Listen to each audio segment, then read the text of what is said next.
Greetings. My name is Abdullah, and with this channel, inshallah, through this channel, this is your opportunity to speak as if English is your first language. This is your opportunity, inshallah, to move from an advanced level to near native or native level speaking. Likewise, inshallah, by listening to me, you can improve your accent and, as I said before, speak as if English is your first language. And we will do that through the newspaper or through news articles. By listening to me and repeating what I say, inshallah, over time, video after video, little by little, you will improve. Bi'idhnillah. After saying that, let's get started. Today's article is titled, "In Dubai, Chinese industrial scale scam mills are thriving." Scam operators built an empire in Southeast Asia through forced labor and human trafficking. A Vice News investigation now confirms their creep to the UAE. For Lin, getting to Dubai from Taiwan was easy. The scam company that had just hired him booked the flight and paid the airfare. Getting back home, however, was a lot more difficult.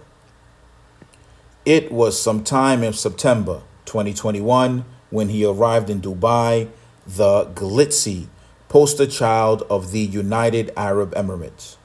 Lin said his employers took his passport shortly after he landed, accused him of owing them for his travel expenses, and ordered him to get to work. By the time he spent about a year there, Lin claims he was shuttled against his will between 4 companies that worked various scams. And of course, we need the period or the full stop at the end of that sentence. Lin, who spoke under only his surname as he didn't want to be identified, said he didn't know he was being recruited for scams, adding that the job was listed as a customer service position requiring no experience. It was asking for someone who knew Chinese and could use a computer, he told Vice News. Lin would later tell Taiwanese officials that he fled by jumping out of a building once his handlers decided to sell him to scammers in Cambodia. Without a passport in the UAE, Lin said he was stuck again. It wasn't until his story was picked up by a Taiwanese influencer, where in a live stream interview from Dubai, he criticized the inaction of Taiwanese officials in the Gulf state, that he was cleared to return home. When you see Chinese building new buildings in Dubai, it's for the scams. They're built by the scam companies, he said from Taiwan. I don't know how many companies there are in total, but there's a lot.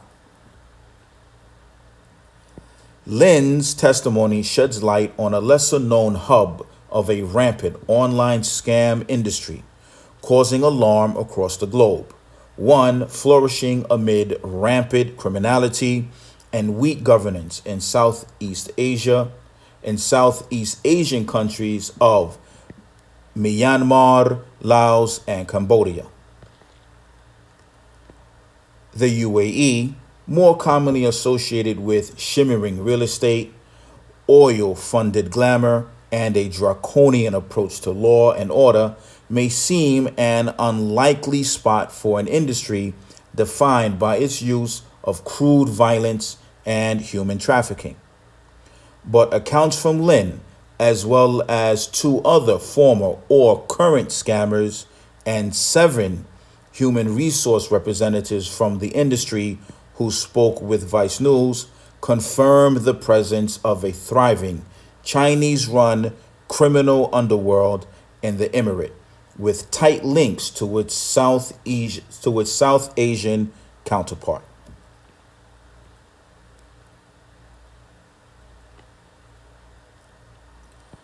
While scammers told Vice News the industry in Dubai displays a more cautious culture to avoid the attention of authorities, the end result is the same.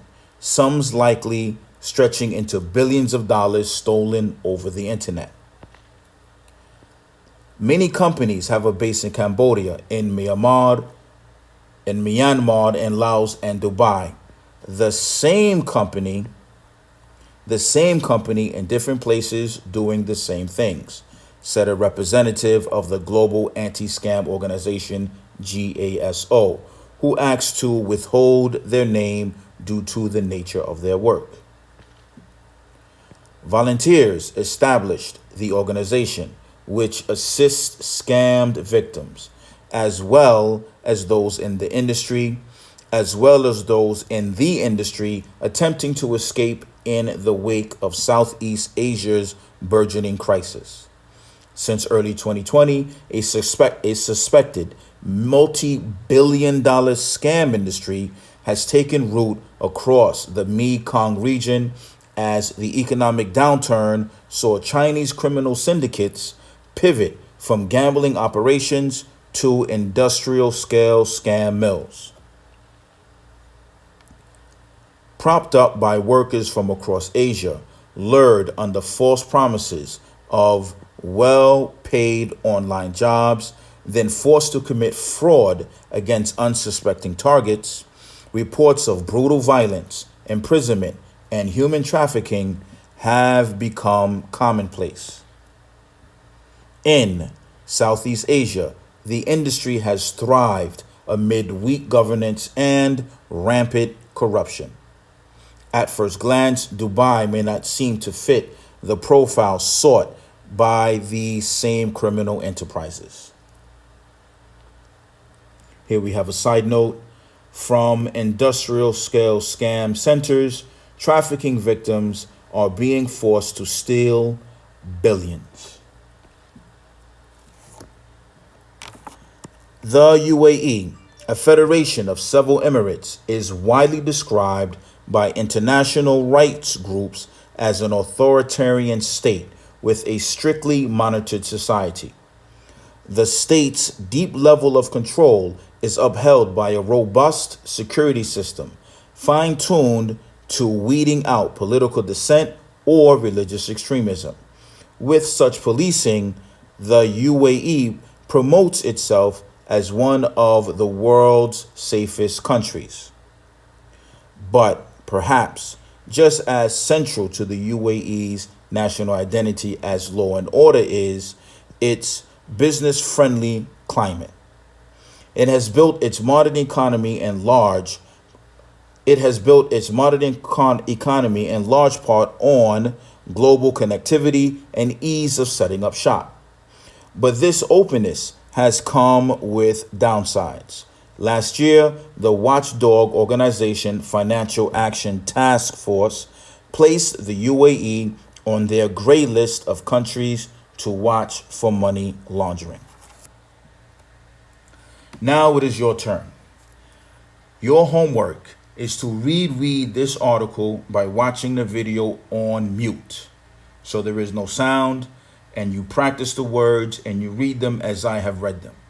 Then if you want to, rewatch the video a third time, listening for how I pronounce the words. Again, I wish you the best in your journey for moving from your advanced English to a near native or native level. And inshallah, I will see you in the next video. Allah ma'ak.